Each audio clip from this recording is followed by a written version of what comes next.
So, good morning, all of you. So, today is a very important section because in this section we are going to move toward that one of the most important part, that is nothing but so how to crack that NEET exam is within the 6 month. Okay. So, today's our that particular point is that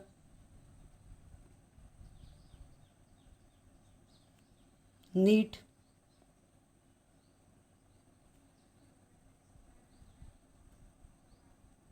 biology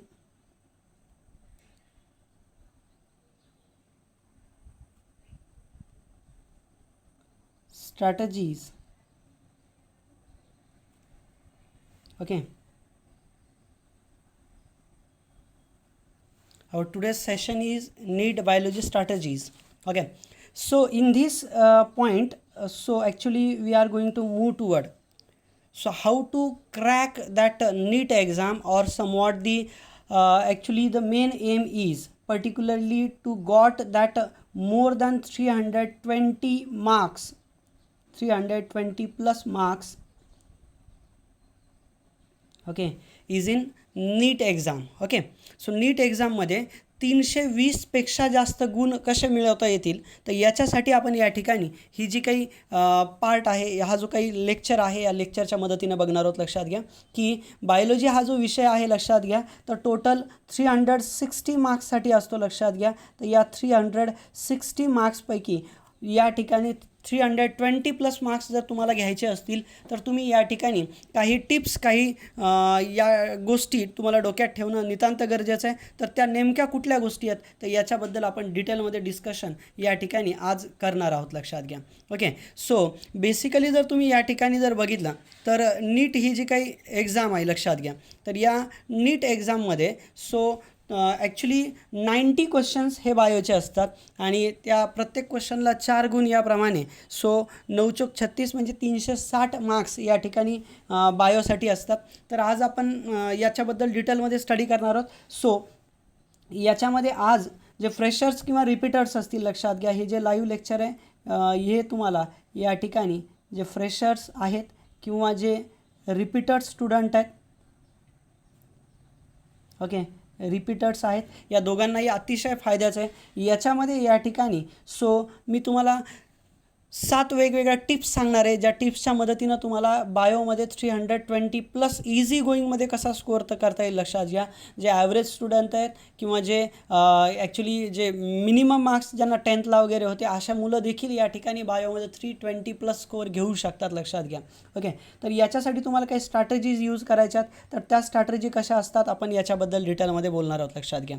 okay. आणि मुलं चुकतात कुठं, लक्षात घ्या, बऱ्याच वेळेला. Okay. So इतकं सोप्या पद्धतीनं सगळं असतं. यावर्षीचा जर नीटचा पेपर जर बघितला, नीट 2020चा पेपर जर तुम्ही बघितला तर तुमच्या डोक्यात येऊन जाईल की हा पेपर हा अगदी आणि अगदी सोप्या पद्धतीनं होता. कारण आपण जो भाग या ठिकाणी घेतलेला होता वर्गामध्ये वगैरे, कम्प्लिटली क्वेश्चन हे त्याच बेस्ड होते.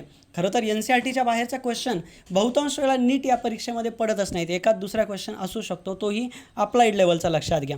ओके. तर या प्रकारचा पार्ट असेल तर आपण जाऊयात. बघा, नीट बायोलॉजी हे जे काही पार्ट आहेत याच्याशी कन्सर्न. सो फ्रेशर किंवा रिपीटर्स, आता तुमच्याकडे टोटल ड्युरेशन किती आहे याच्याबद्दल मी थोडक्यात सांगणार आहे. बघा, तुमच्याकडे टोटल ड्युरेशन असणार आहे optimum 6 to 7 month. Okay.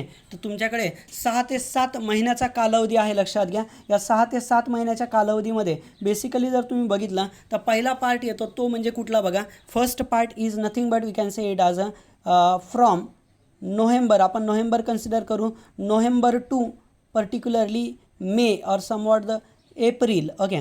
Actually मेच्या एंडिंगच्या नंतर तुमच्या एक्झाम होण्याच्या शक्यता आहेत. यावर्षी कोरोनामुळे या ठिकाणी जर तुम्ही बघितलं, तुमच्या ज्या एक्झाम आहेत त्या नीटच्या म्हणजे मेच्या एंडिंगला किंवा जूनमध्ये एक्झाम होण्याची शक्यता आहे. प्रिव्हियसली दरवर्षीसारखं मेच्या फर्स्ट वीकमध्ये एक्झाम होण्याची शक्यता या ठिकाणी 0% आहे जवळजवळ.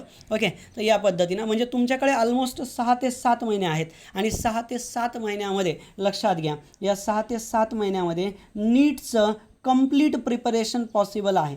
100% नीट प्रिपरेशन होऊ शकतं.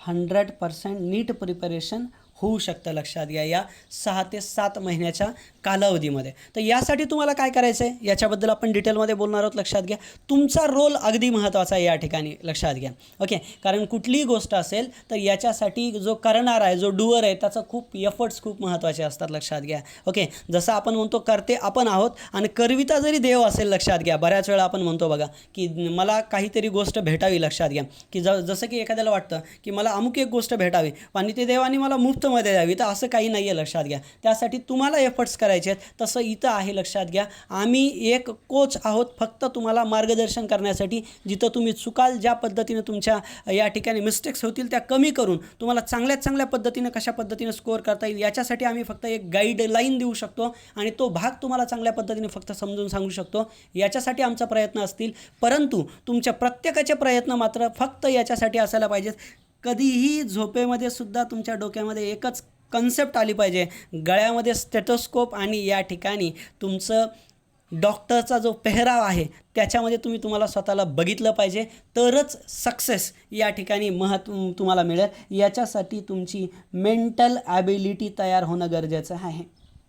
ओके, मेंटल ॲबिलिटी अगदी महत्त्वाची आहे. लक्षात घ्या. तर ही मेंटल ॲबिलिटी तयार करण्यासाठी हा व्हिडिओ लेक्चर अतिशय महत्त्वाचा. लक्षात घ्या, कशा पद्धतीने तुम्ही नीटची प्रिपरेशन, कशा पद्धतीने नीटचं तयारी तुम्ही या ठिकाणी करणार आहात याच्याबद्दल मी या व्हिडिओ लेक्चरमध्ये डिटेलमध्ये बोलणार आहे. सो बघा, याच्यामध्ये काही स्टडी टिप्स आहेत,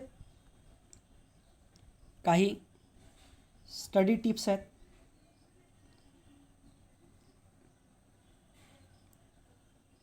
हा व्हिडिओ तुम्हाला या ठिकाणी यूट्यूब, इंस्टाग्राम, व्हॉट्सअप, त्याचबरोबर इनडायरेक्टली तुम्ही जर बघितलं तर आपल्या क्लासचं जे ॲप आहे याच्यावरती कुठेही बघायला मिळेल. लक्षात घ्या, हा व्हिडिओ तुमच्या फ्रेंड सर्कलला देखील शेअर करू शकता. तुम्हाला आवडल्यास या टिप्स वगैरे तुम्हाला जर आवडल्या तर नक्कीच या सर्व गोष्टी करा, जेणेकरून एखाद्याचा नक्कीच याच्यामधून फायदा होईल. लक्षात घ्या. ओके, सो या ठिकाणी जर तुम्ही बघितलं तर स्टडी टिप्समध्ये नंबर 1 टिप्स काय असेल. लक्षात घ्या, तुम्हाला एक गोष्ट डोक्यात घ्यायची आहे की कधीही, लक्षात घ्या, इतर कुणाचंही न ऐकता एक गोष्ट करायची, ती म्हणजे फोकस ऑन NCERT बुक. लक्षात घ्या, यूट्यूबला फ्रेंड सर्कल वगैरे काही गोष्ट सांगतात. लक्षात घ्या, याच्यामुळं बरेच मुलं डायवर्ट्स होतात. तर डायवर्ट्स न होता एकच गोष्ट करायची, focus on NCERT book. NCERT books म्हणजे तुमचा या ठिकाणी ग्रंथ आहे. याच्यावरती इतकं जीवापाड प्रेम करा, इतकं जीवापाड प्रेम करा, जेणेकरून तुम्हाला तुमच्या स्वप्नाची सत्यता आणण्यासाठी मार्गदर्शन मिळेल. लक्षात घ्या. ओके, कारण NCERT ज्या बुक्समधलाच एक्स्ट्रॅक्ट तुम्हाला यूज करायचा आहे. ओके, तर त्याच्यामुळं focus on only NCERT books. लक्षात घ्या. ओके, सो काय करायचं आहे, फक्त NCERT बुक्स रेफर करायचे आहेत. तुम्हाला एक आणखी गोष्ट मी सांगतो या ठिकाणी. सो कुठली बघा, तर तुम्हाला अँड अवॉइड काय अवॉइड करायचं. लक्षात घ्या, and avoid particularly multiple. Okay, जर एखादं कोणी जर तुम्हाला म्हणलं हे बुक रेफर करा, ते बुक रेफर करा, तर तसं काही करायचं नाही आहे. लक्षात घ्या, avoid multiple reference books, reference books. Okay, multiple reference book या ठिकाणी तुम्हाला यूज करायचे नाही आहेत. तुम्हाला फक्त एकच काम करायचं आहे, only and only NCERT book. लक्षात घ्या.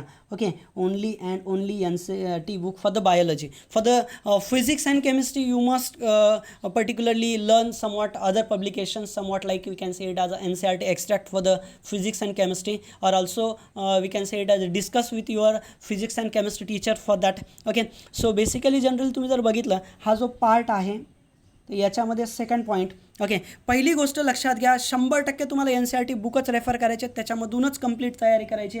ओके, सो या पद्धतीने NCERT बुक कसे रीड करायचे तुम्हाला, तर लक्षात घ्या, कंप्लीट बुक्स हे लाईन टू लाईन रीड करायचे. तुम्हाला प्रत्येक पार्ट त्याचा पूर्ण लर्न करायचा आहे आणि प्रत्येक कॉन्सेप्ट क्लिअर केल्याशिवाय पुढं जायचं नाही. लक्षात घ्या, कसलाही शॉर्टकट वापरायचा नाही आहे. लक्षात घ्या, शॉर्टकट कधी वापरायचा, जेव्हा एक्झाम जवळ आलेली असेल, 1 महिना 15 दिवस एक्झाम आलेली असेल, त्यावेळेस मी आणखी एक व्हिडिओ अपलोड करेल. लक्षात घ्या, जेणेकरून तुम्हाला सर्वांना मदत होईल की शॉर्ट टाईममध्ये कशा पद्धतीने नीटचं प्रिपरेशन करायचं. पण आत्ताचा टाईम हा सफिशियंट आहे.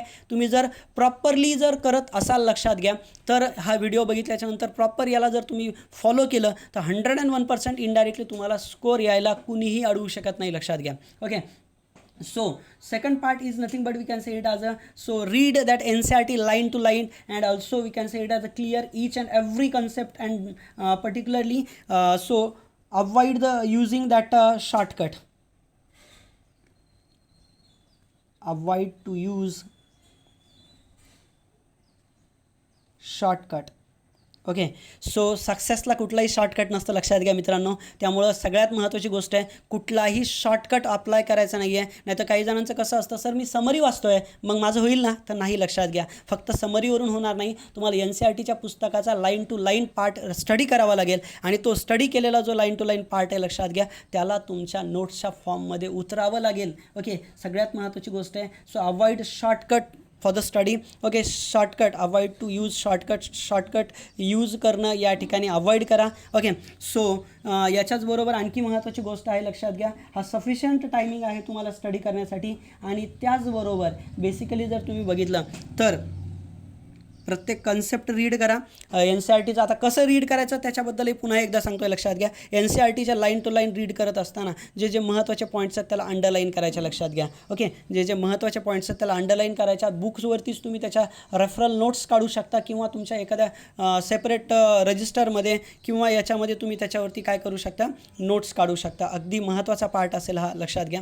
ओके, सो बेसिकली जर तुम्ही बघितलं तर त्याच्या पुढचा जो पार्ट आहे तो पार्ट म्हणजे बेसिकली काय आहे, लक्षात घ्या. तर तुम्हाला या ठिकाणी आता बऱ्याच वेळा विद्यार्थी जे टाईम टेबल बनवतात, लक्षात घ्या, त्या टाईम टेबलमध्ये सुद्धा प्रॉब्लेम येतात, लक्षात घ्या. मॅनेजच होत नाही टाईम टेबल. ओके, जे टाईम टेबल बनवतात त्या बनवलेल्या टाईम टेबलमध्ये प्रॉपर पद्धतीने स्टडी होत नाही, लक्षात घ्या. त्याच्यासाठी तुम्हाला काय करायचं आहे, तर बेसिकली जो टाईम टेबल आहे त्या टाईम टेबलमध्ये तुम्हाला पूर्णपणे फॉलो करण्यासाठी अगदी रात्री मेमराईज करायचं आहे, प्रॉपर पद्धतीने रात्री बसायचं आहे तुम्हाला. आणि त्याच्यामध्ये काय करायचं आहे, तुम्हाला स्वतःचं टार्गेट ठेवायचं आहे.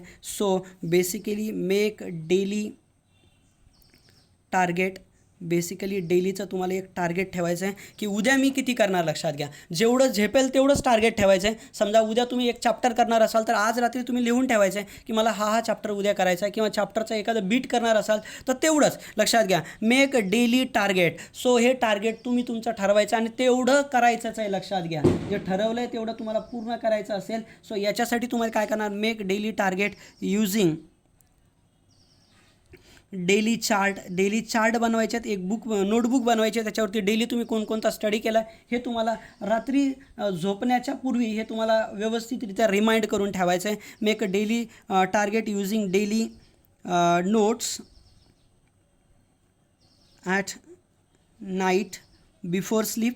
ओके, झोपण्याच्या आधी या ठिकाणी तुम्हाला हे बनवायचं आहे की मला उद्या काय करायचं आहे, प्लॅनिंग करायचं आहे. Planning is somewhat the superior things in our life, because when we plan actually so we can be easily succeed. Okay, so that's why so planning is very important. Okay, कुठलाही plan तुम्हाला करायचा असेल, लक्षात घ्या, we must need to study, we must need to do anything as a catalyst. Okay, आपल्याला कॅटालिस्टसारखं work करायचं, लक्षात घ्या. ओके, ॲक्टिवेशन एनर्जी कमी करायची, आणि त्याचबरोबर तुम्हाला कुठलाही प्रोडक्ट किंवा कुठलीही गोष्ट मिळवण्यासाठी इझी गोईंग मेथडमध्ये जायचं आहे. लाँग टर्म टाळायचे आहेत, लक्षात घ्या. ओके, म्हणजे बाकीच्या गोष्टी टाळायच्यात. आणि बेसिकली कुणीही तुमचा फ्रेंड सर्कल वगैरे येत असेल तर आजच्या दिवस थोडंसं हे करू ते करू, किंवा फॅमिली जर म्हणत असेल तर लक्षात घ्या, त्यांना एक गोष्ट समजून सांगा, तुमचं टार्गेट काय आहे, लक्षात घ्या. आणि टार्गेट सांगितल्यामुळं इनडायरेक्टली तुम्ही या बाकीच्या अवांतर गोष्टीपासून वाचाल, आणि त्याच्यासाठीच तुम्हाला प्लॅन करायचा असेल, लक्षात घ्या. अगदी महत्त्वाची गोष्ट आहे, कारण या ठिकाणी जर तुम्ही बघितलं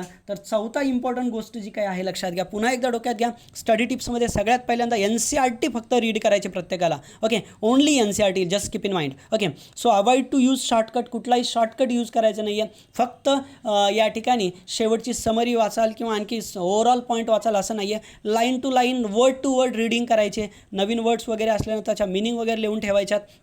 आणि हे फक्त काही चॅप्टरसाठी नाही बरं करायचं बाळांनो. सगळ्यात महत्त्वाची गोष्ट आहे, भरपूर वेळा आपण करतो ते कसं माहिती आहे का, की सुरुवात जोशामध्ये होते. ओके, सुरुवात, त्याच्यानंतर पुन्हा टॉनिकची गरज पडते टाईम टू टाईम. तर असं नाही झालं पाहिजे. ओके, कारण आपल्याला जर सक्सेस मिळवायचं असेल तर सेल्फ मोटिवेशन महत्त्वाची गोष्ट आहे. टाईम टू टाईम तुम्हाला स्वतःला कळायला पाहिजे की आपण नेमकं कुठं आहेत. ओके, तर याच्यासाठी पुढचा पॉईंट आहे, लक्षात घ्या. काय करायचं तुम्हाला, तर तुम्हाला बी मेंटली प्रिपेअर, लक्षात घ्या. ओके, तुम्हाला मेंटली प्रिपेअर व्हायचं, लक्षात घ्या, कम्प्लिटली, लक्षात घ्या. ओके, सो याच्यासाठी डेली टार्गेट ठेवायचे, आणि त्याचबरोबर ओके बी मेंटली प्रिपेअर.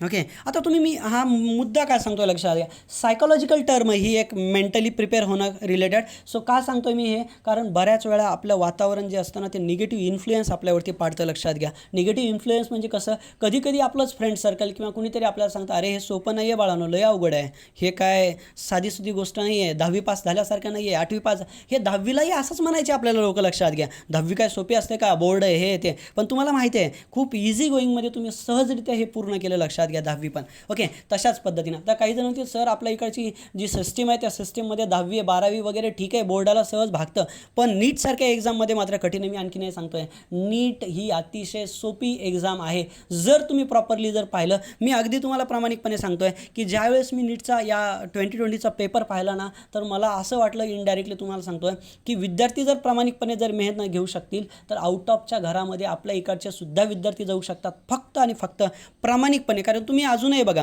याच्यातले जे रिपीटर विद्यार्थी हा व्हिडिओ माझा जर बघत असाल तर तुम्ही बघा आणि प्रामाणिकपणे स्वतःला क्वेश्चन विचारा की आपला झालेला पाठ जो होता परीक्षेमध्ये, परीक्षेच्या आधी जो झालेला पाठ होता तो ॲज इट इज फॉर्मॅटमध्ये आहे का नाही, हे तुम्ही स्वतःला प्रश्न विचारा. लक्षात घ्या. ओके, जेणेकरून तुम्हाला हे पूर्णपणे समजून जाईल. लक्षात घ्या. ओके, जे कोणी हे पाठ करतील त्यांना 100% सक्सेस मिळेल याच्यामध्ये. आता मेंटली प्रिपेअर होणं म्हणजे नेमकं कसं बघा. ओके, ज्यावेळेस एक टर्म आहे, लक्षात घ्या, ज्यावेळेस तुम्हाला काही पद्धतीने डिप्रेशन, फ्रस्ट्रेशन, आणखी काही गोष्टी यायला लागतील तर बायोलॉजीचे टर्म वापरा. लक्षात घ्या. सो मेंटली प्रिपेअर होणं म्हणजे इथं एक सिम्पल टर्म आहे. ज्यावेळेस आपल्याला फ्रस्ट्रेशन यायला लागतं, डिप्रेशन यायला लागतं, तर या डिप्रेशनला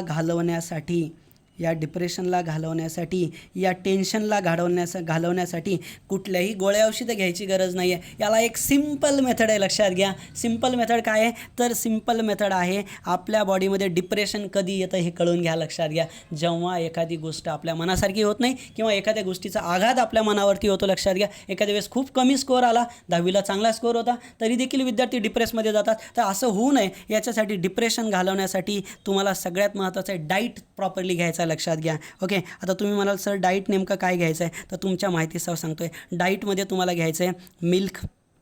आता तुम्ही म्हणाल हे काय आहे नेमकं, आता हे तर डाईट प्लॅन पण सांगायला लागले तुम्ही, तर याचं कारण आहे काय. लक्षात घ्या, मिल्क घ्या, पायनॅपल घ्या. लक्षात घ्या, पायनॅपल जर मिळाला तर बेस्ट आहे, पायनॅपल घ्या. जे जवस असतं आपल्या इथं नॉर्मली ते जवस खा. ओके, आता हे नेमकं काय सांगतो आहे, जे नॉन व्हेजिटेरियन असतील तर त्यांनी एग वगैरे खा. जर डिप्रेशन वगैरे जाणवत असेल तर विदिन 8 to 10 days या ठिकाणी डिप्रेशन जाईल. तुम्ही म्हणाल आता हे नेमकं काय सांगताय, तर मी एक महत्त्वाची गोष्ट सांगतो आहे. डिप्रेशन किंवा सायकोलॉजिकल थोडासा प्रॉब्लेम येणं हा आपल्या स्वतःला कळत असतो. छातीमध्ये धडधड झाल्यासारखं होणं, अचानक काहीतरी फिलिंग्स येणं, या ज्या गोष्टी आहेत तर या डिप्रेशनशी रिलेटेड गोष्टी आहेत. याला जर ट्रीट करायचं असेल तर याच्यामध्ये 2 हार्मोन असतात. एक असतं सेरोटॉनिन नावाचा हार्मोन आणि दुसरा असतो मेलाटॉनिन नावाचा हार्मोन. ओके, तर हे तुम्हाला माहिती आहे. तर हे 2 हार्मोन जे आहेत, या हार्मोनचं इम्बॅलन्स झाल्यामुळं आपल्या बॉडीमध्ये डिप्रेशन येतं, पर्टिक्युलरली लक्ष लागत नाही अभ्यासामध्ये, अशा काही गोष्टी व्हायला लागतात. तर हे होऊ नये म्हणून या ठिकाणी तुम्हाला काय करायचं आहे बेसिकली. लक्षात घ्या, तर याच्यासाठी तुम्हाला हे सेरोटॉनिन मेलाटॉनिन तयार कशापासून होतं, so which is develop from the tryptophan amino acid. Okay, एक अमायनो ॲसिड आहे. लक्षात घ्या, ज्याचं नाव आहे ट्रिप्टोफॅन. ओके, तर हे ट्रिप्टोफॅन अमायनो ॲसिड आपल्या बॉडीत जर कमी पडलं तर हे तयार होत नाहीत केमिकल. हे केमिकल तयार नाही झाले तर आपल्याला डिप्रेशन यायला लागतं, अँझायटी यायला लागते, छातीत धडधड होणं, अचानक हार्ट अटॅक येतो, काय आणखी काही गोष्टी होत्या काय, या गोष्टी व्हायला लागतात. तर बाळांनो असं काही तुम्हाला होणार नाही. लक्षात घ्या, कारण तुमचं वयच नाही आहे त्या पद्धतीच्या गोष्टी होण्याचं. फक्त बॉडीमध्ये डेफिशियन्सी झाल्यामुळे इनडायरेक्टली या गोष्टी होत आहेत. तर त्या ट्रीट करण्यासाठी हा ट्रिप्टोफॅन नावाचा अमायनो ॲसिड गरजेचं आहे. आणि हा अमायनो ॲसिड आपल्याला दुधामधून, पायनॅपलमधून, जवस असेल, एग वगैरे असतील, अंडी वगैरे असतील, तर यांच्यामधून मिळतं आपल्याला. लक्षात घ्या, तर अगदी महत्त्वाचं आहे. अजूनही याच्याबद्दल जर कोणाला काही क्वेरी असतील, अडचणी असतील, कोणाला या काही फिलिंग्स वगैरे जाणवत असतील तर याच्याबद्दल नंतर तुम्ही माझ्याशी कॉन्टॅक्ट करू शकता किंवा एखाद्या जर आणखी काही प्रॉब्लेम असतील तर एखाद्या सायकोलॉजिकल डॉक्टरशी ट्रीट करू शकता. हे का सांगतो मी तुम्हाला, लक्षात घ्या, कारण जे रिपीटर्स मुलं आहेत मी पाहतोय सध्या, अगदी 2-4 दिवसापूर्वीची गोष्ट आहे, एक मुलगी ॲडमिशन घेण्यासाठी आली आणि खूप डिप्रेशनमध्ये बेसिकली खूप रडायला लागली. लक्षात घ्या की सर मला सगळेच जण असं सांगतात, तिचे पालक सोबत होते, पालकांना देखील या ठिकाणी या गोष्टींबद्दल जागृत राहणं गरजेचं आहे. हा व्हिडिओ सगळ्यांसाठी आहे, लक्षात घ्या. पालकांनी देखील मुलांना एक्सिस या ठिकाणी त्यांच्यावरती बोधरेशन द्यायचं नाही आहे. मुलांना झेपल त्या पद्धतीने करतील, लक्षात घ्या ते. कारण एक्सिस डिप्रेशन किंवा एक्सिस प्रकारचं प्रेशर त्यांच्यावरती अप्लाय केल्याच्या नंतर मुलांमध्ये चिडचिड वाढणं वगैरे, एक तर वय असं असतं आणि त्याच्यामध्ये या गोष्टींचा इम्पॅक्ट होतो. त्याच्यामुळं खूप काळजीपूर्वक हा भाग तुम्ही या ठिकाणी लक्ष द्यायचं आहे. तर या सर्व गोष्टी माझ्या डोक्यात घ्या. मेंटली प्रिपेअर राहा, चांगला डाईट घ्या आणि टाईम टू टाईम इनडायरेक्टली स्वतःला सेल्फ मोटिवेट करा. जमल्यास या ठिकाणी सेल्फ मेडिटेशन करा, थोड्या वेळासाठी डीप ब्रिदिंग करायची, या पद्धतीच्या गोष्टी करा. Okay, so number 5th point, study टिप्समध्ये 5th पॉईंट लक्षात घ्या. So we just take it as so clear every doubt. Okay, so प्रत्येक डाऊट, तुम्हाला जर एखादा प्रश्न पडला तर त्याच्या पुढं जायचं नाही, लक्षात घ्या. कसं होतं लक्षात घ्या, बऱ्याच वेळा आपल्याला एखादा पॉईंट जर क्वेश्चन जर पडला तर पडलेला क्वेश्चन इनडायरेक्टली आपलं माइंड डायव्हर्ट्स करतो. माइंड डायव्हर्ट्स करतो म्हणजे काय करतो लक्षात घ्या, की तो भाग आपल्याला जर प्रॉपर पद्धतीनं कळाला जर नाही तर आपल्याला तो भाग पुन्हा रीडच करू वाटत नाही, लक्षात घ्या. ओके, मग पुन्हा रीड नाही करू वाटत इनडायरेक्टली, हे तर चुकीचं आहे खरं तर. ओके, सो कसं चुकीचं आहे, तर एखादा भाग न कळाल्याच्यानंतर तो क्लिअर करून घेतला पाहिजे. पण आपली मेंटॅलिटी अशी बनते, एखाद्या भागामधला एखादा पॉईंट नाही कळाला म्हणजे इनडायरेक्टली काय झालं माहिती आहे का, की आता तो भाग येतच नाही आपल्याला, मग सोडून देतो आपण, हे करू ते करू असं करायला लागतो. तर बाळांनो, एक गोष्ट लक्षात ठेवा, तुम्हाला हे सगळं जर करायचं असेल तर प्रत्येक डाऊट, प्रत्येक concept, each and every concept. Okay, so clear each concepts and doubts, each concept and doubts. Okay, आता या ठिकाणी मार्केटमध्ये डाऊट्स असतील किंवा कॉन्सेप्ट्स असतील, याच्यासाठी सुद्धा ऑनलाईन काही स्टडी मटेरियलसुद्धा मिळतं, लक्षात घ्या. तुम्हाला जर समजा काही डाऊट्स असतील तर तुम्ही समजा त्या पर्टिक्युलर टीचरलाही विचारू शकता, किंवा जर तुम्हाला असं वाटलं की पॉसिबल नाही आहे, लक्षात घ्या, त्या टीचरला विचारणं या इन्स्टंटला काही अडचणी वगैरे आहेत, तर त्यावेळेला तुम्ही तुमच्या मोबाईलमध्ये एक ॲप असतं बघा, हे डाऊट नट वगैरे असे ॲप आहेत भरपूर. ओके, डाऊट नट, मी काही जाहिरात करत नाही, आपण ॲप चांगलं वाटलं म्हणून मी तुम्हाला सजेस्ट करतो आहे. डाऊट नट नावाचं ॲप आहे, लक्षात घ्या. प्ले स्टोअरवरून तुम्ही डाउनलोड करून घेऊ शकता. ओके, प्ले स्टोअरवरून डाउनलोड करू शकता आणि त्या पर्टिक्युलर जो काही तुमचा क्वेश्चन आहे त्याचा स्नॅपशॉट काढायचा त्या ॲपमध्ये, म्हणजे जेणेकरून तुम्हाला लगेच त्याचं एक व्हिडिओ सोल्युशन मिळून जातं, जेणेकरून तुमचा डाऊट लगेच क्लिअर होऊन जातो. म्हणजे तुम्हाला आणखी काही डाऊट राहणार नाहीत, लक्षात घ्या. याच्यासाठी तुम्ही थकायचं नाही, थांबायचं नाही आहे. Okay, so keep in mind. Okay, तुम्हाला काय व्हायचं लक्षात घ्या, हे तुमच्या डोक्यातच असणं प्रत्येक क्षणाला गरजेचं आहे. ओके, डाऊट क्लिअरिंगसाठी तुम्ही अशा पद्धतीने मदत घेऊ शकता, त्या टीचरची मदत घेऊ शकता. ओके, सो या पद्धतीचा भाग असेल. आणि सगळ्यात महत्त्वाचं लक्षात घ्या. ओके, सो काय करायचं तुम्हाला, so make that biology super strong.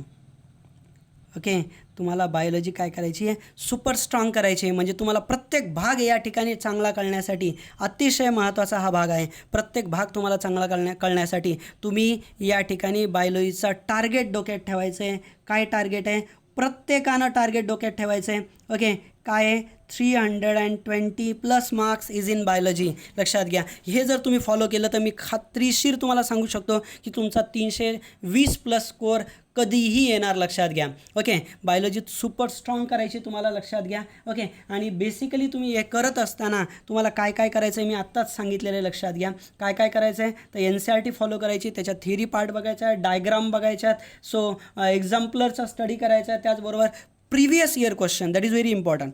Okay, so theoretically पार्टसोबत NCERT थेरीमधून करा, plus 5 year previous question. Okay, तर हे देखील नीट बघा. ओके, लास्ट 5 इयरचे प्रिव्हियस क्वेश्चन तुम्हाला व्यवस्थितरित्या बघायचे असतील या 320+ बायोमध्ये तुम्हाला घेण्यासाठी, तर असा एकंदरीत हा पार्ट आहे, लक्षात घ्या. ओके, आणि 7th आणि last tip for this live section, that is nothing but the NEET biology strategies. Okay, so याच्यासाठीचा एक शेवटचा पॉईंट म्हणजे इनडायरेक्टली तुम्हाला काय करायचं आहे, प्रत्येक आठवड्याला weekly revision. Okay, weekly revision तुमच्या डोक्यामध्ये तुम्हाला ठेवायची, लक्षात घ्या. ओके, सो वीकली रिव्हिजन तुमच्या डोक्यामध्ये असणं गरजेचं आहे. सो या वीकली रिव्हिजनमध्ये काय करणार, तुम्ही स्वतःला इव्हॅल्युएट पण करणार. ओके, सो वीकली रिव्हिजन करणार आणि इव्हॅल्युएट करणार. प्रत्येक आठवड्याचा एक दिवस तुम्हाला ठरवायचा, लक्षात घ्या. मागील 6-7 दिवसामध्ये तुम्ही जो स्टडी केलेला असेल त्या 7 दिवसाचा अभ्यास तुम्ही पुन्हा एका आठवड्याच्या एका पर्टिक्युलर डे दिवशी सगळं रिवाईज करणार, लक्षात घ्या. आणि रिवाईज केल्याच्यानंतर बेसिकली जर तुम्ही बघितलं तर तो पार्ट तुम्ही एका विशिष्ट वेमध्ये सिम्प्लिफाईड मॅनरमध्ये बुकलेटमध्ये लिहून घेणार, ओके, किंवा नोट्स काढणार त्याच्या सिम्पल वेमध्ये एकदम फास्ट रिव्हिजनच्या फॉर्ममध्ये, लक्षात घ्या. जेणेकरून मेन एक्झामच्या आधी तुमचा प्रत्येक चॅप्टर हा 10 to 15 मिनिट्समध्ये रिवाईज झाला पाहिजे. विकली रिव्हिजन करायची, ओके. आणि इव्हॅल्युएशनसाठी तुम्हाला MCQs टेस्ट द्यायच्यात, ओके. सो या ठिकाणी जर तुम्ही बघितलं तर रिव्हिजन केल्याच्यानंतर थेरी दिल्याच्यानंतर attempt online MCQ test, attempt online MCQs test, okay. आपण या ठिकाणी ऑनलाईन MCQ टेस्ट घेतात, प्रत्येकाला माहिती आहे. आता याच्यामध्ये आपण आणखी इम्प्रूव्हमेंट केलेली आहे. तुम्हाला माहिती आहे की टेस्टमध्ये ॲज इट इज समवॉट नीट वगैरे एक्झाम आहे त्याच्यासारखं तुम्हाला डायरेक्ट स्कोअर तिथं तुम्ही OMRवर लिहिता, इथं तुम्ही टिक करता. एक्झामला तर बघितलं तुम्ही तर तुमच्या मोबाईलच्या मदतीनं तुम्ही MCQs टेस्ट सोडवली, तुमचा इन्स्टंट रिझल्ट येतो. त्याच्यामध्ये किती बरोबर आले, किती चुकले, प्रत्येकाचं या ठिकाणी सोल्युशन वगैरे सुद्धा तुम्हाला सहजरित्या याच्या मदतीनं मिळून जातं. तर अशा पद्धतीनं स्वतःला इव्हॅल्युएट करा, म्हणजे स्वतःला प्रूफ करा की कशा पद्धतीने किती पद्धतीने क्वेश्चन तुमचे बरोबर आलेत, किती चुकले आहेत. हा सर्व भाग तुम्हाला नीट पद्धतीनं बघून घ्यायचा असेल सगळ्यांना हा भाग. सो कळत असताना आणखी एक गोष्ट लक्षात घ्या की ऑनलाईन MCQ टेस्ट सोडवल्याच्या नंतर सुद्धा जर क्वेश्चनमध्ये काही डाऊट्स वगैरे जर असतील तर ते देखील तुम्ही त्या संलग्न टीचरशी या ठिकाणी कोरिलेट करून त्यांच्याशी डिस्कस करून तुम्ही प्रत्येक हा भाग व्यवस्थितरित्या समजून घेऊ शकता. अशा पद्धतीने जर तयारी केली तर मी खात्रीशीर सांगतो तुमचा हा स्कोअर असेल याच्यापेक्षाही जास्त असेल, लक्षात घ्या. पण हे सगळे मुद्दे तुम्हाला व्यवस्थितरित्या प्री प्लॅन करून स्टडी करायचे असतील, लक्षात घ्या. तर असा एकंदरीत हा व्हिडिओ लेक्चर होता. सो आणखी डिटेल याच्यासाठी या ठिकाणी जे नवीन विद्यार्थी आहेत त्या विद्यार्थ्यांसाठी सांगतो आहे. सो आपलं एक ॲप आहे, लक्षात घ्या, PLPC गेवराई नावाचं, ओके. तर प्ले स्टोअरवरून हे ॲप तुम्ही घेऊ शकता. या ॲपच्या मदतीनं तुम्ही इनडायरेक्टली बघा, या ॲपच्या मदतीनं तुम्ही पूर्ण हे जे काही मुद्दे आहेत किंवा पूर्ण स्टडी व्यवस्थित करण्यासाठी या ठिकाणी ऑनलाईन टेस्ट असतील, लाईव्ह लेक्चर्स असतील, हे सगळे बघू शकता, ओके. सो हे ॲप तुम्हाला गुगल प्ले स्टोअरवरून घ्यायचं असेल, ओके. Thank you so much. या ठिकाणी आज हा सगळा भाग आपण व्यवस्थितरित्या लर्न केला आहे. अजूनही कोणाला काही डाऊट्स वगैरे असतील तर सेपरेटली कमेंट बॉक्समध्ये मला नंतर टाका, ओके. आणि सगळ्यात महत्त्वाची गोष्ट आहे की तुमचा हा स्कोअर या कॉन्सेप्ट फॉलो केल्याच्यानंतर 100% येणार, लक्षात घ्या. तुम्ही वाटलंच तर काय करा, आता हा व्हिडिओ यूट्यूबला पाहिल्याबरोबर कमेंट बॉक्समध्ये इनडायरेक्टली तुम्ही तुमचं टार्गेट टाका. तुम्ही स्पेसिफिकली काही ठरवा, तुम्हाला किती मार्क्स घ्यायचे आहेत, काय घ्यायचे आहेत, 500, 600, 650, त्याच्या खाली कमेंट बॉक्समध्ये टाका. वरती हा लेक्चर ठेवा, याचा एक स्क्रीनशॉट घ्या आणि तो तुमच्या गॅलरीमध्ये असू द्या. जेव्हाही कधी तुम्ही डिप्रेस व्हाल तर हा व्हिडिओ पुन्हा बघा. आणि इनडायरेक्टली तुम्हाला सांगतो आहे की या ठिकाणी मेन एक्झाम झाल्याच्या नंतरही तुम्ही हा जर व्हिडिओ बघितला तर तुमच्या डोक्यात येईल की सरांनी सांगितलेल्या कन्सेप्ट अगदी व्यवस्थितरित्या माझ्या डोक्यात आल्यामुळं मला नक्कीच फायदा झाला. मला त्याच्याबद्दल हे सांगा. तुमच्या या कमेंट्समुळं मला आणखी मोटिवेशन मिळेल आणि व्यवस्थितरित्या आणखी मी याच्याशी कन्सर्न असलेले व्हिडिओज वगैरे अपलोड करेल. Thank you so much.